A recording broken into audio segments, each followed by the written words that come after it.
Okay, so once you have reached this website, we're going to type in the data in the first column. And as of now, by default, the variable name is called variable1. You can change the variable name as you want. But as of now, let's just call it as variable1. So we want to enter the data 9, 2, 7, 12, 2, 7, 2. Okay, let's do that just like what we did in SPSS. 9, 2, 7, 12, 2, 7, 2. Okay. Alright, and once you want to do the computation, let's just go Stat, Summary Statistics, and choose, because we have so many options, but over here we're just doing the columns, because the column 1 is where the variable data values are stored. Column 1, so select variable 1, and we can select which variable we want to. Okay, so if you simply click N, it tells you if you want to calculate the sample size. In order to select more than one, we can do Control and a click, or Shift and a click. So I can do Control and choose. Control and click. So Control and click mean. Control and click median. And Control and click mode. Compute. So once you have do the compute, you've got this out page, okay, this table. This table is the output. So summary stats tells you column is variable 1, sample size at n is 7, mean 5.8. In this case, we'll round to 1 decimal place. So 5.9. The median is going to be 7.0, and the mode is going to be 2. Okay. And for some of the homework, I may need you guys to turn in this output. In that case, you just need to choose every individual output up here. So just choose all of them and then Control C for copy and then Control V for paste. So let's see. You just need to open a new Word file.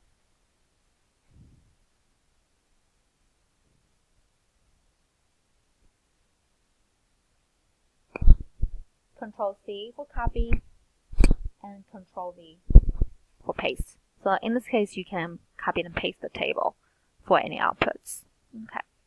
So that's how we use the StatCrunch. Now, over next, let's talk about why the mean is not resistant to outliers, while median is resistant to outliers. Okay, so let's take a look at these two examples. So we have two data sets. One is 73, 75, and 80, 83, 85, 92. If you do the computation, you get a mean as 81.3333, and median is be 81.5. For rounding, we're going to say mean is going to be 81.3 and a median is going to be 81.5. Now, suppose we introduce an outlier. Okay, outlier means a value that's extremely big or extremely small. So let's do an extremely small value. Okay, we're going to replace that 73 to actually 7. So compared to the rest of the data value, 7 is extremely small. By doing this, the mean has been changed to 17.3. Okay, 17.3 for mean, and median has not shifted. So mean has changed, okay, which means mean is not resistant to outliers, while median is not. Okay, so that tells us some interesting facts for the next slide. How do we choose one measure? Okay. There are several points that we need to consider when we are choosing one measure over the other one, because we have 3 measures now. We have mean, median, and a mode. So let's see. So for the mean, it is most common. The mode, okay. Mode usually can be, as we mentioned, mode can be used for qualitative variables, okay, for categoricals. It is least helpful. not so helpful compared to the mean and the median, but it is helpful for categorical data. So let's continue to talk about the mode. Mode is least helpful. It's only used when you have just like a few possible values for the variable. Such as the mode can be described for the most frequent number of children in a family, because we understand the number of children in a family doesn't have too many values for us to compute. It's worth noting that mode is useful for categorical data, as we mentioned before. Now, for median, okay, median is resistant by outliers. So if there are any outliers or the data distribution is skewed, then the median is often used, such as income. Okay, because income usually you have skew to the right, which means there are not many people with extremely high income, so skew to the right. So usually median income is what we see in those reports. Okay, now let's see how do we find those measures of center in a certain distribution graph. So first of all, look at the mode. Now, mode is the data value with highest frequency. So mode is the location on the x-axis of the highest peak. I want to emphasize on the x-axis because that's where we're looking for the data values.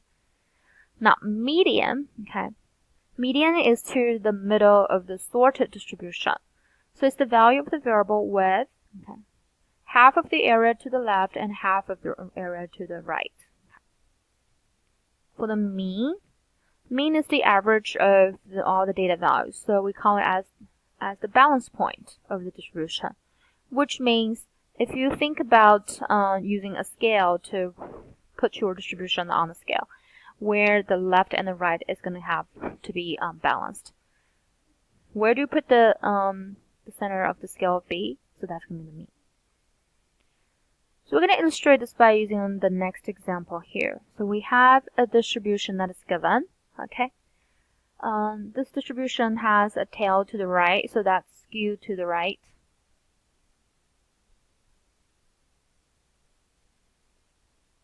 Okay, let's first look at this highest bar. It tells you with the highest frequency, so the mode is just going to be 1. Okay. And a median is when it computes the left area to the left and the area to the right add up to be the same. That's median. In this case, because it's skewed to the right, that's going to affect our mean. Okay. And our mean is going to be pulled to the right. So pulled to the right a little bit compared to the median. So it's going to be 2.12. Okay. The next slide shows you the common 3 distribution shapes and the measures of center where they're listed. So we have left skewed and right skewed. The highest peak point gives you the mode on the horizontal axis. Okay, and the mean will be affected by the tail. So to the left skewed, mean will be dragged to the left, and to the right skewed, mean will be dragged to the right. And median will be in between mean and a mode, mean and a mode. So left skewed, mean is smaller than median, while right skewed, median is smaller than mean. Normal distribution is a special case where the graph is symmetric, left and the right, with respect to this line in the middle, which happens to be the mode, also as the median, because left area is the same as the right area, and the mean, which is the balance point.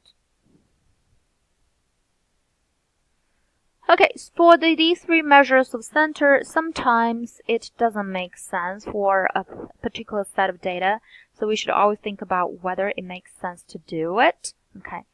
We also need to think about a simpler method used to get these data, as we have seen in chapter 1 and 2. Okay. So let's see this following example. First of all, for zip codes, right? Now, zip codes are in the sense of numbers that is given. However, for zip codes, mean by like averaging these numbers, it doesn't make sense. And a median, if you order the zip code and find the one in a particular center, it's not very meaningful. Okay, next example talks about ranks. Right, so ranks, you always use a number to show the ranks. For the ranks, we have 2, 3, 7, 10, 14 for these 5 schools. If you find the average of these 5 schools mean, it's not very meaningful, okay? I mean, like, it doesn't make sense for us to tell what's the, like, average rank. And the median, okay, medium rank, also not very meaningful. Alright, so those are the things we should pay attention. Next, we want to talk about a special mean, which is called weighted mean. Okay, weighted mean. For weighted means, it means data values are assigned different weights. Okay. So not each data value have the same weight. Okay. So when we compute the weighted mean, basically on the top we still have some kind of sum. On the top, at the bottom we have sum of weight.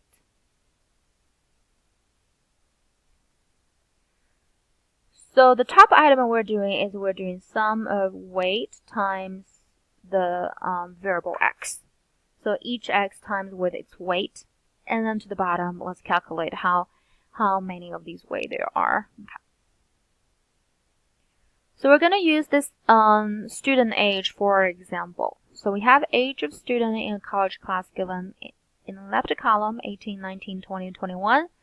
And frequency 18, there are 10 students of age 18 and only 2 students of age 21. So this is a weighted distribution. The age are weighted. We can consider the frequency of those age to be the weight. This is actually the weight, W. Okay. So if we want to compute the average age, okay, to find the mean of ages, to find mean age, okay, we need to multiply the age by its weight. So 18 times 10, we get 180, 19 times 5 got 95, and up to 42. And then let's follow the formula. Okay, the formula is x bar equals to, let's recall that formula. The formula is x bar equals sum of w times x and divide by sum of w. So we're going to add this column up to get the sum of w times x and then sum of the w, or weight. 377 is on the top and 20 is sum of the weight. So we'll just do 377 and then just divide by 20. Okay. Once again, these f can be considered x times w, and these f is just the weight. So this is sum of w times x, and this 20 is sum of w. Okay.